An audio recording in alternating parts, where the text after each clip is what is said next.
అందరికీ నమస్తే అండి. నా పేరు అనిల్ కేతా. జనగలం ప్రేక్షకులకు స్వాగతం. ఆంధ్రప్రదేశ్ రాష్ట్ర ప్రజానీకం చాలా లక్కీ అండి. ఇవాళ కూటమి ప్రభుత్వంలో ఏపీ ప్రజల కోసం ఒక లక్కీ లీడర్ ఉన్నారు. ఆ లీడర్ ఇంకెవరో కాదు, నారా లోకేష్. ఎందుకంటే గడిచిన ఏడాది నుంచి మనం గమనించినట్లయితే దేశంలో మరే రాష్ట్రంలో చూసినా ఎంతమంది మంత్రుల్ని గమనించినా కూడా నారా లోకేష్ గారు చాలా ప్రత్యేకంగా కనిపిస్తారండి.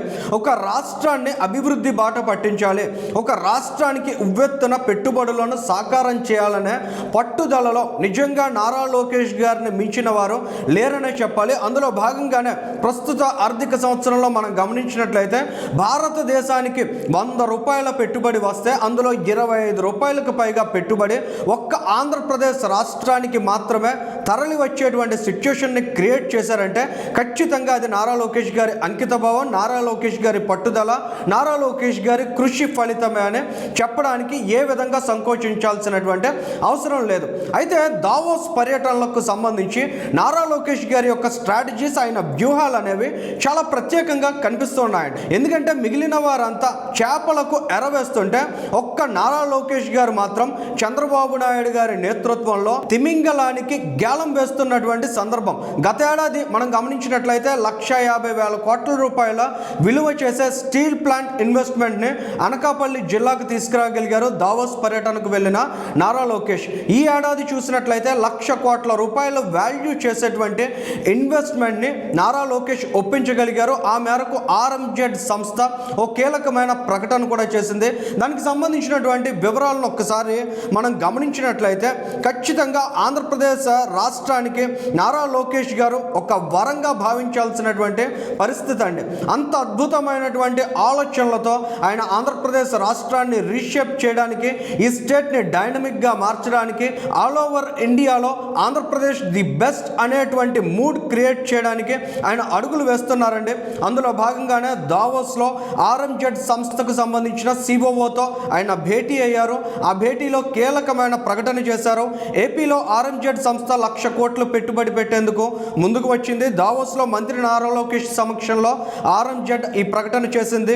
ఆర్ఎంజెడ్ చైర్మన్ మనోజ్ మెండాతో మంత్రి నారా లోకేష్ జరిపినటువంటి చర్చల ఫలితంగా 1,00,000 కోట్ల రూపాయల పెట్టుబడులతో పాటు 1,00,000 ఉద్యోగాలు వచ్చే 5 ఏళ్ల కాలంలో సాకారం కాబోతున్నాయి. గ్లోబల్ క్యాపబిలిటీ సెంటర్ ఐటీ ఈకోసిస్టమ్ని స్ట్రెంగ్తన్ చేసేందుకు ఇందులో అంగీకరించారు.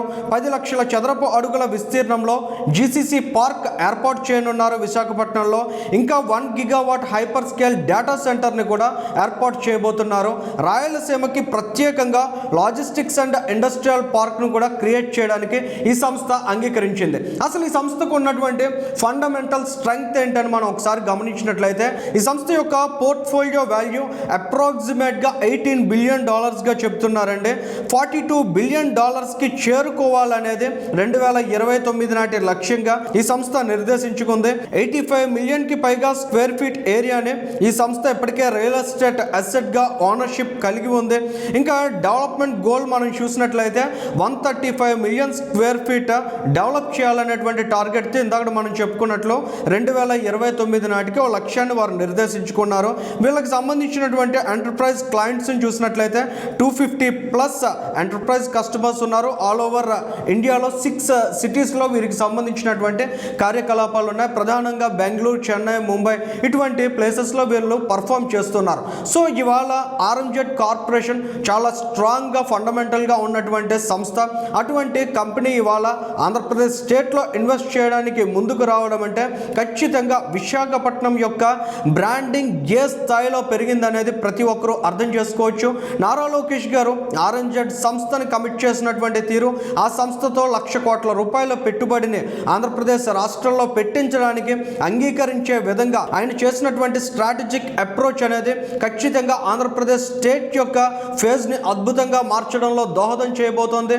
ఓవైపు గూగుల్ వంటి సంస్థ 1,00,000 కోట్ల రూపాయలకు పైగా పెట్టుబడితో విశాఖపట్నానికి వస్తుంటే అనకాపల్లి జిల్లాలో 1,50,000 కోట్ల రూపాయల విలువతో స్టీల్ ప్లాంట్ నెలకొల్పడానికి ఆర్సెల్ఆర్ మెటల్ వంటి సంస్థలు ముందుకు వస్తే ఇవాళ ఆర్ఎంజెడ్ కార్పొరేషన్ విశాఖపట్నంలో ఈ స్థాయిలో డెవలప్ చేయడానికి జీసీసీ గ్లోబల్ క్యాపబిలిటీ సెంటర్కి అవసరమైనటువంటి ఐటీ ఈకోసిస్టమ్ని స్ట్రెంగ్తన్ చేయడానికి ముందడుగు వేయడం అనేది ఒక శుభ పరిణామంగా చూడాలి.